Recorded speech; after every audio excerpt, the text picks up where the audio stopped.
What's wonderful about high meat is that I can feel better just about any time I want.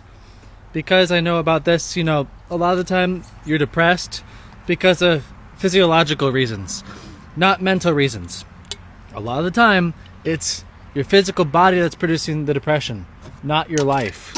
And so, very often, maybe even more times than not, people are depressed because of their health. So, how do you fix this? You need to feed the brain and nervous system. What are the two things that feed the brain and nervous system? It's high meat and raw fat suppositories. And that's really the only way you can do it. If you eat food normally, it has to travel all the way to the colon before it gets fed to the brain, so your brain only gets leftovers. So it's like, if I'm depressed or I just want a little bit of a boost, just eat some high meat. In fact, I could eat high meat basically every day, and my quality of life will be at least 0.5 or 1 out of 10 points higher, which is actually a lot.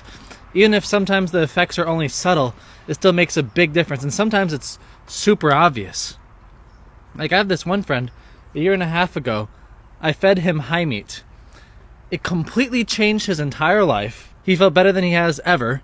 And then, even though he didn't get on the diet, he did the diet for like a few weeks, but then he quit. But in his head, every single day, he couldn't help but think about the high meat.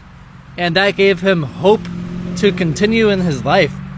And like, there's even this other woman who had literally psychosis, and I got her to eat the high meat and saw her several years later, and she says she thinks about the high meat almost every single day because it helped her so much.